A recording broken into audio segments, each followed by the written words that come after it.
Today we are making hoof or tendon soup. This is an old recipe that dates back thousands of years. In fact, you may remember your grandparents having something cooking on the back of the stove. This was probably a variation of hoof soup, since they did not have the nutritional supplements available that we have today. Tendon soup is offered in Asian restaurants as a menu choice for people. Hoof soup is very high in glucosamine and nutrients. In fact, by making your own soup, you may not need to purchase glucosamine supplements for your pet. It is used as a dressing on the pet food. A small dog would have a few teaspoons, a medium dog a few tablespoons, and a large dog 1/4 cup either once or twice a day. It is easily frozen in ice cube trays or Tupperware containers for future use. These are the ingredients you need to make your hoof soup. This is a package of cow's feet. These are the hooves. You can see the bones. The outer shell of the hoof has been taken off and the bones are cut up. This package of about 2 pounds was $2.43.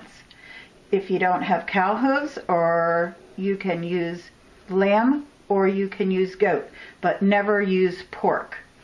These are your root vegetables. You have a turnip, a rutabaga, and a yucca. These are root vegetables. They are anchored to the ground just like your feet anchor you to the ground. This is cinnamon stick. You use a whole cinnamon stick, not the ground up type. This is low sodium soy sauce. This is anise seed.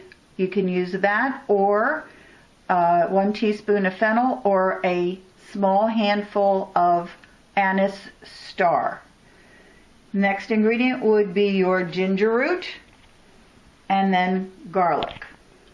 All of these root vegetables and your ginger and garlic need to be peeled and chopped. Okay, all our ingredients are prepared, sliced, and chopped.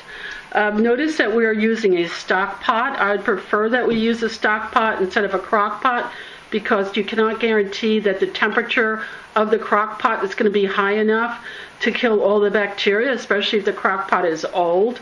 So I'm going to have Linda go ahead and demonstrate our ingredients.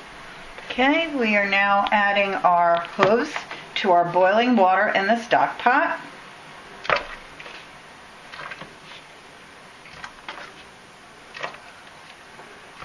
Okay, then we're going to add our rutabaga. It was peeled like a potato and then chopped up very small.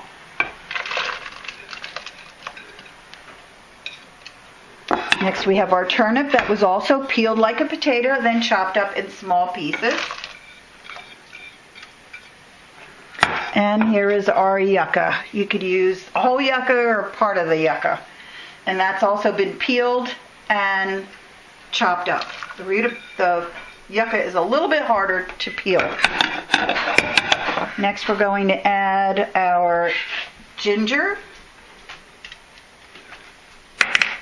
and our garlic. That's already been minced, peeled and minced both. This is our low sodium soy sauce, 1 whole cinnamon stick, and a small handful of the anise seed or star anise, or a teaspoon of fennel. Okay, that concludes the putting all the ingredients in the stock pot. We just go ahead and mix it up with the ladle, get it to a full boil, and our cooking time should be about 3 to 4 hours covered. And then when the cooking is complete, I'll go ahead and demonstrate what the soup looks like. This is what our hoof soup looks like after approximately 3.5 to 4 hours of cooking in the stock pot on the stove. I've let it cool so I can work with it. The first thing I did was remove the bones. You want to remove these bones because some of them have sharp edges and can cause GI upsets. Attached to these bones are ligaments and tendons, and they're very nutritious. So what I did is I cut them off the bones. They come up very easily with a knife. And on this plate you can see just the various tendons and ligaments.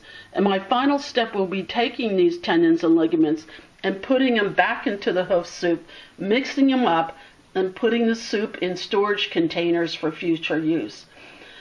The amount to feed for a small dog would be a few teaspoons, a medium dog a couple tablespoons, and a large dog approximately a quarter of a cup.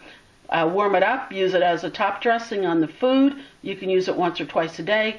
In my practice, I've noticed that the coats really start to shine after the dog has been on Hoof Soup for a few weeks because of all the nutrients.